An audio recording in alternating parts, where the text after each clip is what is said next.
Swayam Prabha. Digital India. Educated India.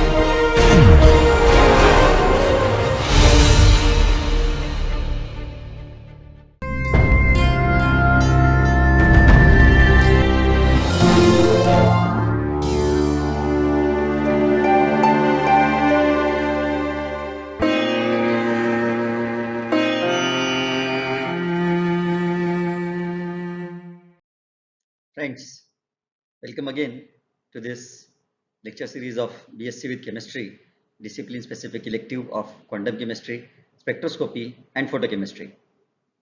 In our previous lecture, we have seen the angular momentum and their commutative properties. We have also seen the commutation property of square of total angular momentum and any one of the component along the coordinate axis. In this lecture, we will see the energy of rigid rotor motor.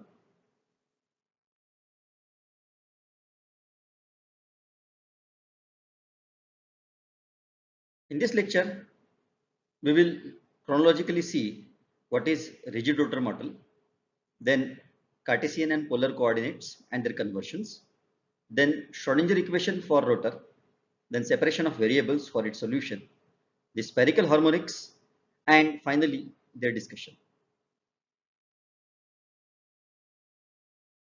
Friends, let us understand what is rigid rotor model. Now, a diatomic molecule rotating about an axis normal to the rigid internuclear axis through the center of the gravity of the molecule is a good example of rigid rotor. Since the distance between two atoms of molecule does not change in this case, it is called as rigid rotor.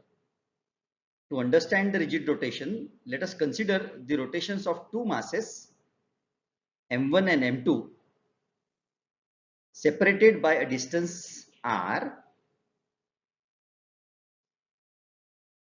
and the individual distance of m1 from center of mass is r1 and the distance of m2 from the center of mass is r2.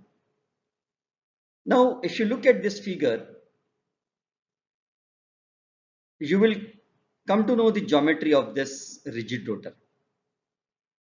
As I said, we are calling it as rigid rotor because this bond length is rigid and this particular molecule, where diatomic molecule, is rotating in this direction, in the direction of arrow. So one can see from its geometry that this r1 plus r2 is total length r, and at this center of mass, actually m1 r1 is equal to m2 r2, and therefore we can very easily give its kinetic energy. So the kinetic energy of such system will be given by this equation number 1. Now, from classical point of view, each rotational system has an angular momentum, and this angular momentum is given by I omega. Okay, and what is this I? This I is the moment of inertia. For a diatomic molecule, this moment of inertia is represented as I is equal to mu r square, where mu is the effective mass at the center of mass, and this mu is given by m1 m2 upon m1 plus m2.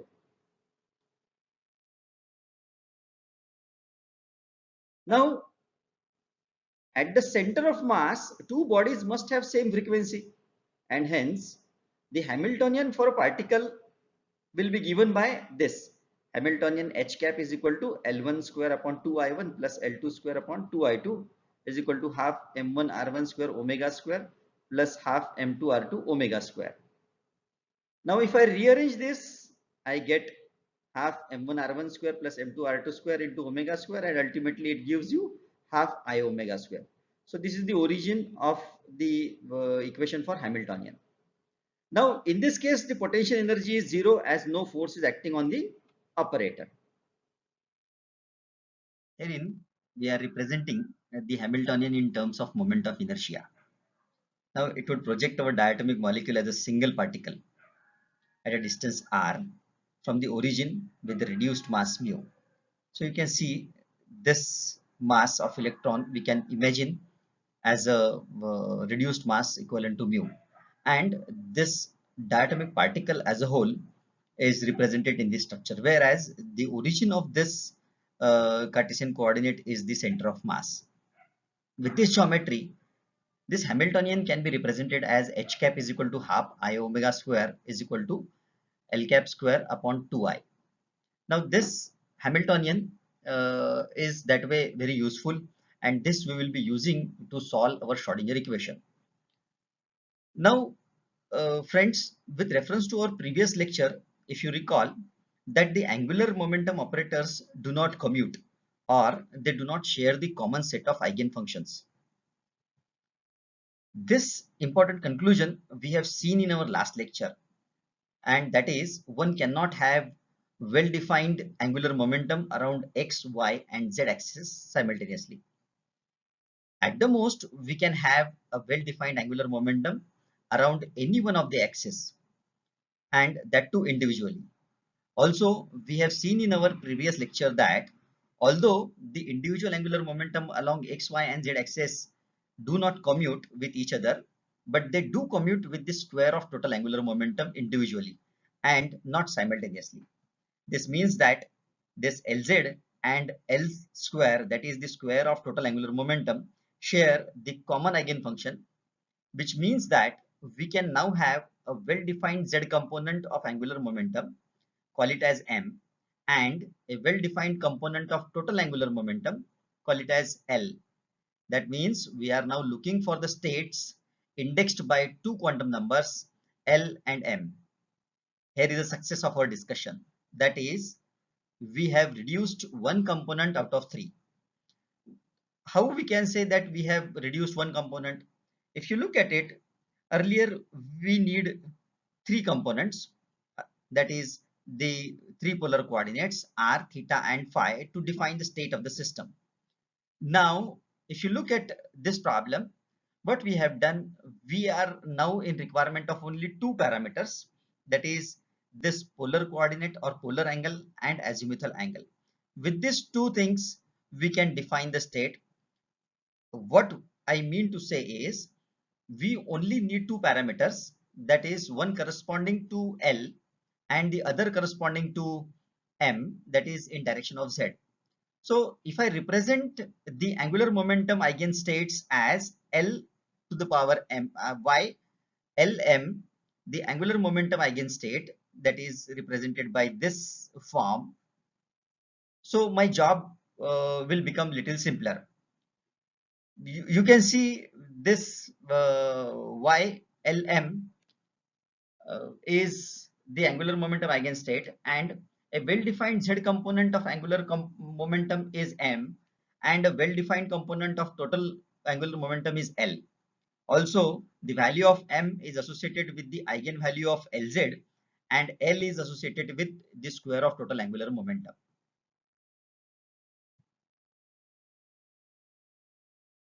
We now need to deal with fairly difficult problem of solving eigenvalue, that is EL, energy value, with eigenstates YLM shown here. Now we are dealing with this problem. However, in three-dimensional case, we now need to convert this coordinate, Cartesian coordinates, into polar coordinates.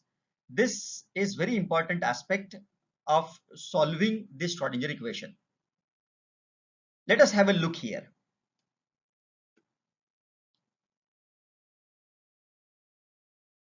Let us specify a particle or a system in a three-dimensional space at a distance r from the origin as shown here. This is your particle. Now let the position of this particle be specified by this xyz coordinates.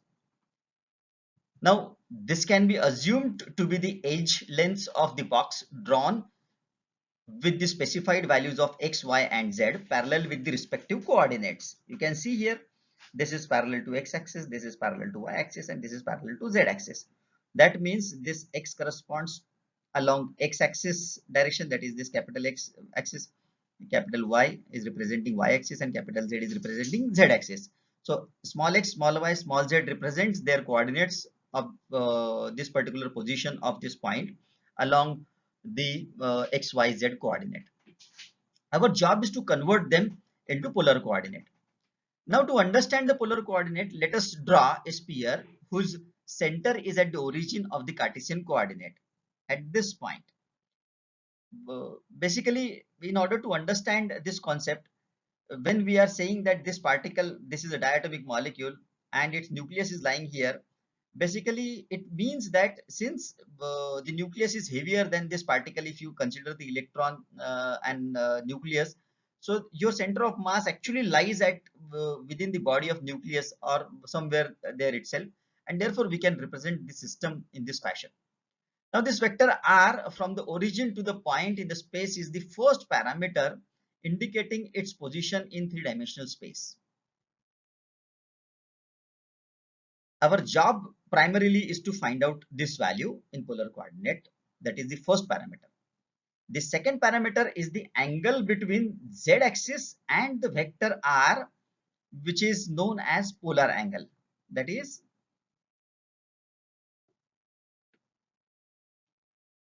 we are talking about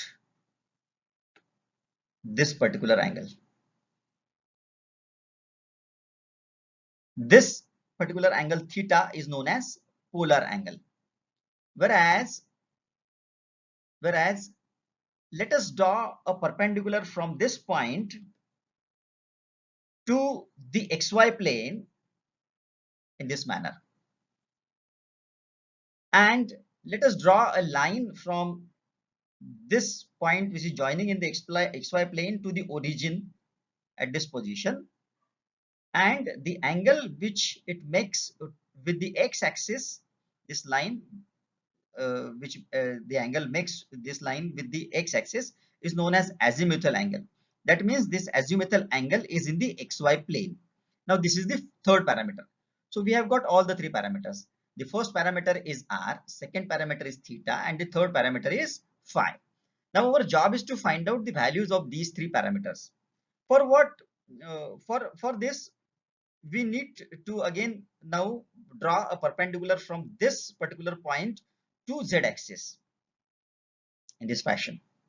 And when you draw this perpendicular, the trigonometry will very easily tell you this z value is equal to r cos theta, because your cos theta is adjacent side upon hypotenuse, and therefore z will be equal to r cos theta. Similarly, this side perpendicular value, it will be r sin theta. Now this side and the exactly parallel side, the side at the bottom, that is from the center of this Cartesian coordinate to the perpendicular which we have drawn from the particle to the xy plane, will be r sin theta in this fashion. Now further, our job is to draw perpendicular from this particular point on the y-axis and on the x-axis. Now this will give you the value for x, that is x is equal to r sin theta cos phi, and y is equal to r sin theta sin phi. In this manner, we will be getting all the three parameters value, that is x, y and z. X will be r sin theta cos phi, y will be r sin theta sin phi, and z will be r cos theta. So thereby we have obtained all the three Cartesian coordinates into spherical polar coordinates.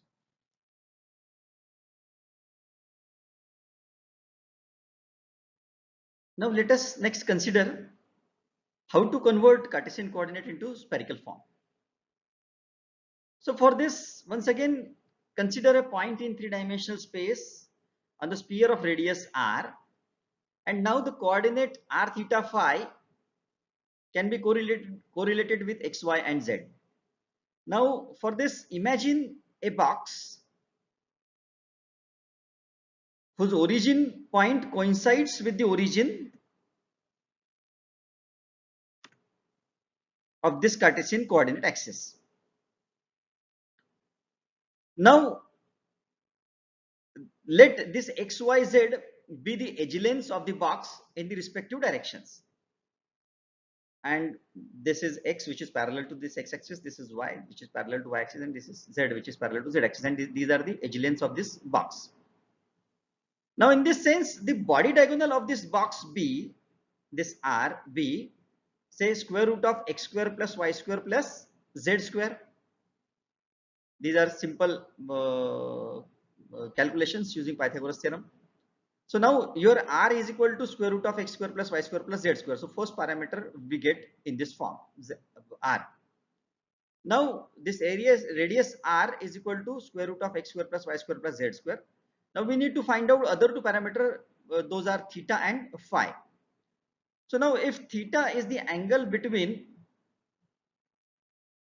this z axis and the body diagonal of this box, so trigonometry will tell us the value for this theta of this fashion, that is theta is equal to cos inverse of z upon square root of x square plus y square plus z square, because cos theta is equal to adjacent side upon hypotenuse, and therefore theta is equal to cos inverse of z upon square root of x square plus y square plus z square.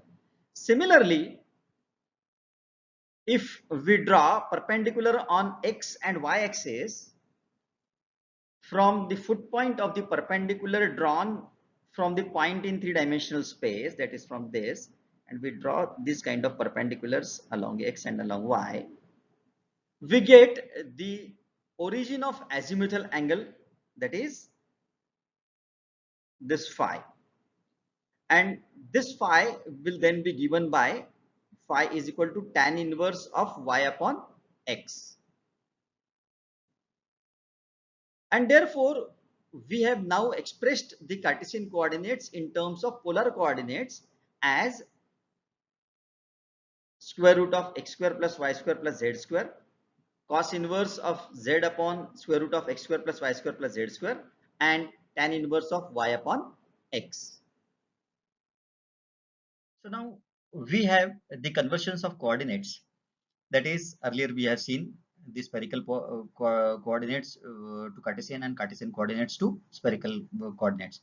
Now let us refer back to our equation 5, which we have seen earlier in this lecture. And this is nothing but the h cap is equal to half I omega square is equal to L cap square upon 2I. So basically from this expression we know that our Hamiltonian is actually proportional to the square of angular momentum, total angular momentum, and therefore I can equate this total angular momentum in terms of Hamiltonian. So when I need to operate the Hamiltonian, or when I need to form the Hamiltonian, it can be represented as this h cap is equal to, you can see here, the sum of Lx square plus Ly square plus Lz square upon 2I. That means the total angular momentum we can represent in this fashion. That's this we have seen in earlier lecture. Let us represent this by equation number 6, and now our Hamiltonian can take this fashion, this form. However, if you look at equation number 6, this is a tedious job to solve this Lx square plus Ly square plus Lz square. Not because they are squares, however, it is a tedious job because now they have to be represent in terms of polar coordinates. Now if you can recall, look in the inset in this blue font, we have represented the components of x, y and z angular momentum in this fashion we have derived in our previous lecture. And similarly, now here we have tried to represent the same Lx, Ly and Lz components of angular momentum in terms of their polar coordinates. Now you must be wondering that where the third parameter r has gone. However, please note here that the third parameter r vanishes automatically here, because if you see, we are now discussing the rigid rotor, and therefore the bond length in between the nucleus and the electron, that what we have seen is a rigid bond, or it's a rigid length which cannot be altered, and therefore this r is constant, and being constant, your del r parameter vanishes automatically. And therefore in this particular rigid rotor problem, our problem reduces to only two parameters, that is phi and theta, that is polar angle and azimuthal angle. For the sake of simplicity, we have represented all the coordinates along Lx, Ly and Lz in this fashion, and now our job is to substitute the values, these values Lx, Ly and Lz in the Hamiltonian, so that this Hamiltonian can be used to form the Schrodinger equation, and then these Schrodinger equations are to be Schrodinger equation is to be solved for the further solution along the polar coordinates and along the azimuthal coordinates. Our next job is to solve this particular Schrodinger equation. For this, our Hamiltonian in this case, which we have seen, is actually proportional to the square of total angular momentum, that is L square. And this L square is actually given by this Lx square plus Ly square plus Lz square. Now in polar coordinates, one would go for its solution, and after solving this summation, we get to this result, that is minus h square upon 4 pi square into 1 upon sine theta del theta into bracket sine theta del theta plus 1 upon sine square theta del 2 upon del phi square. So now you have got the complete result in terms of the Hamiltonian in this form, in the form of polar coordinates. Now if you see, after rearrangement, we get this particular form, that is, if I substitute this Hamiltonian, so Hamiltonian is equal to L square upon 2i. So if I substitute the value of L square, I get L square upon 2i, which is equal to E psi. So this is the Schrodinger equation. So now after rearrangement, we get this equation number 10, the Schrodinger equation. If I rearrange, I get this equation number 10. If we see the equation 10, it contains two angular variables, this theta and phi. These two angular dependent variables, that is theta and phi, if somehow we can convert them or we can rearrange them into independent side, our job will become little bit simpler. And therefore, to separate it out, we follow the method of separation of variables. Let us look for the method of separation of variable.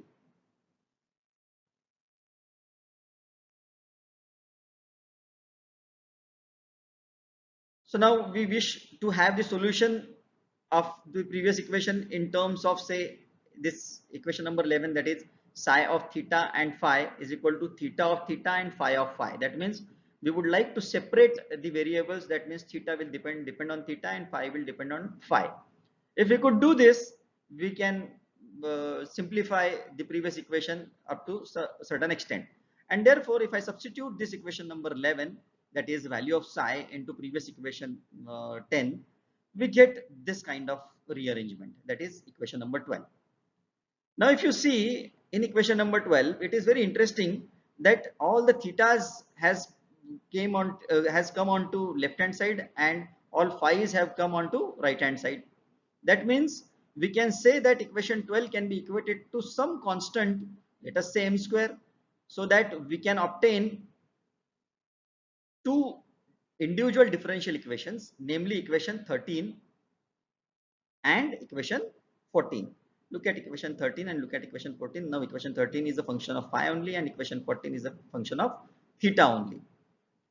Now this equation 13 has a solution of the form which we'll be discussing step by step, because now equation 13 will have some solution, equation 14 will have some solution, and after combining their solutions we will get the complete eigenfunction. Now in this equation number 14, it is important to note here that we have substituted this lambda is equal to 8 pi square I upon h square into E. This value we will be using at the end for calculating the energy of the rotor. So now we are proceeding for the solution of equation number 13. If you look at equation number 13, it is a differential equation of the usual form, and therefore its solution can be given by this phi of phi is equal to n into exponential of plus minus I m phi, where this m can take values from plus minus 1, plus minus 2, plus minus 3 and so on, and this n is the normalization constant. Now this equation 15 is valid only if m has values in terms of integer that we have represented here, plus 1, plus minus 1, plus minus 2, plus minus 3 and so on. Now because this is so, because theta is a single valued function and this single valued function will vanish only either at phi or phi plus 2 phi, etc. And therefore the condition of equation 16 gets generated from this, that phi of phi is equal to phi of phi plus 2 phi. That means at every such 2 pi difference, this phi will vanish, and therefore this equation number 16 get validated. You can further see why this is so, because exponential of 2 pi im is equal to 1, and we know both the forms, that e to the power x is equal to cos x plus I times sin x is equal to 1, or we can substitute cos of 2 pi m plus I times sin of 2 pi m is equal to 1. Now to find out the value of n, we need to normalize the function of equation 15, that is phi function that we have seen in equation 15. So let us normalize it. For normalization, we can integrate from 0 to 2 pi, because these are the limits. Phi star into phi d phi is equal to 1, where phi star is the complex conjugate of phi. Now this limit ranges from 0 less than or equal to phi less than or equal to 2 pi. Now if I substitute the value of phi as seen in equation 15, I can take out n square out, and then it becomes integral 0 to 2 pi e to the power I m phi into e to the power minus I m phi d phi is equal to 1, which implies n square into the integral of 0 to 2 pi into d phi only, which is equal to 1. So on solving, I get the value of n, that is n is equal to 1 upon square root of 2 pi. We call it as equation number 19. Now hence we have got the value of this normalization constant. If I substitute this value of normalization constant in equation number 15, which is equation of phi, so we get this phi of plus minus m, because it depends on integer. So phi of plus minus m of phi is equal to 1 upon square root of 2 pi exponential of plus minus I m phi, where m can accommodate the values of plus minus 1, plus minus 2, plus minus 3, and so on. Let us recall this equation number 14 now, because we have seen the solution to equation number 13. Now recall this equation number 14. This equation number 14 is the dependent variable on theta. Now since it depends on theta, we need to find out its solution. Now if we substitute the lambda is equal to L into L plus 1, which is again a quantum number, then equation 14 will become a standard equation whose solution are to be associated legendary polynomials, which are of the form PL to the power absolute value of m cos theta, where L can have values from 0 or positive values, such that L is always greater than absolute value of m. The normalized solution of this particular form will then be given by this theta of theta is equal to theta of L and plus minus m of theta is equal to this particular part, that is 2L plus 1 upon 2 into L minus absolute m factorial upon L plus absolute m factorial to the power half, and PL to the power absolute m cos theta. Now this particular part is the value of normalization constant, which I have derived and we have avoided here for the sake of simplicity, and this particular part which I generated. So now individually we found out the solution to your equation number 14 in form of equation number 21. That means we have now got both the solutions, that is theta of theta and phi of phi. So we have got solutions for equation number 13 as well as equation number 14. We can now substitute these solutions of equation number 13 and 14 put together. We can form the eigenfunction value.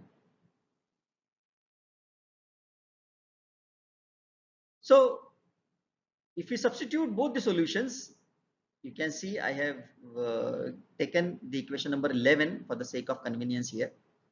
So the eigenfunction which will generate after substitution of this value of theta and phi of phi will take this form.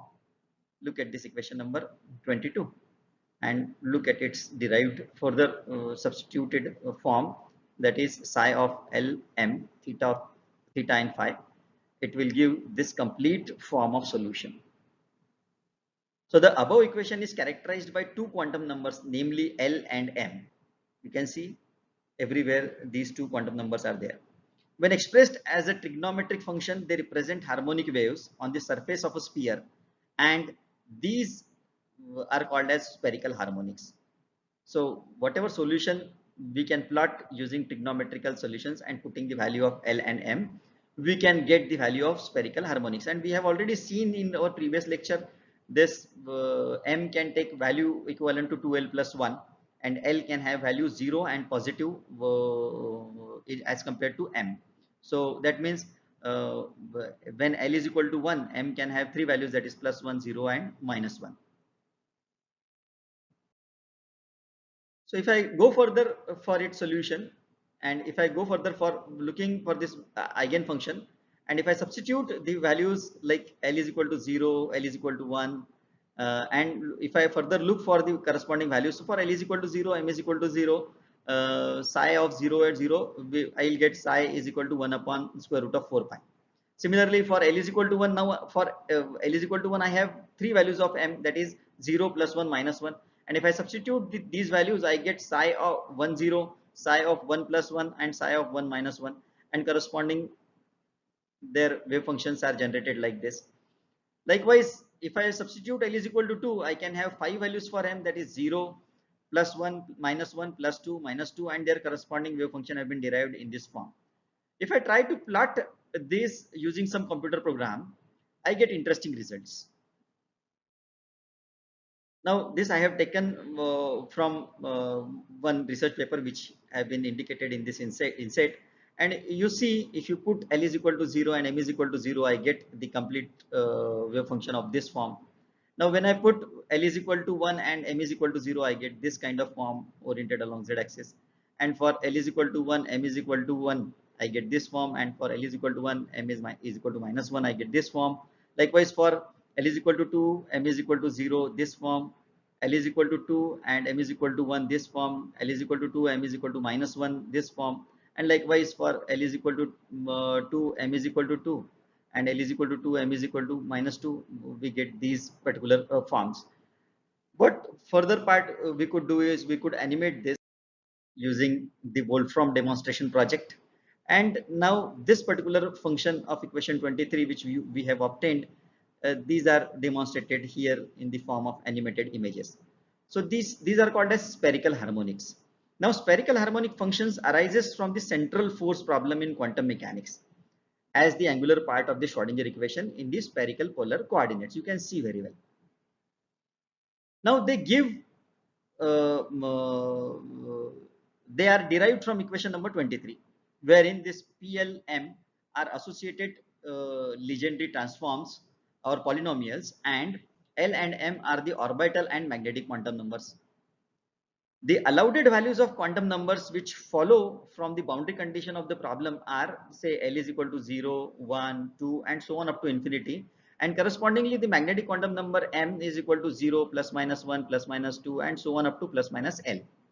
The complex function is shown on the left of the slide, that is this particular part, whereas the shape is its modulus, and the coloring corresponds to the argument of the range, that is 0 to 2 pi, the left extreme left image. Now corresponding colors from red to magenta actually indicate the variation of the complex function when we try to plot it with the computer program. We have tried to plot it with Mathematica 11. This central image, this particular part is the is actually corresponding to the real solution, and the corresponding imaginary part solution is the rightmost image. Now if you look in this image right from beginning, like y L is equal to 4, and if I put L is equal to 4, I have L is equal to 0, plus minus 1, plus minus 2, plus minus 3, and plus minus 4.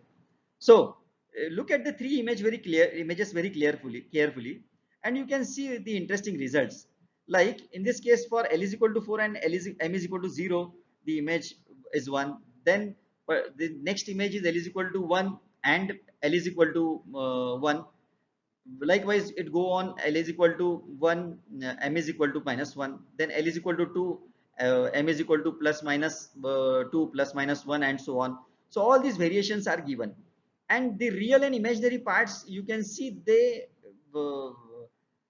communicate with each other. I mean, the counterparts, they define the particular lobe is red in the real part, so corresponding lobe is blue in the imaginary part.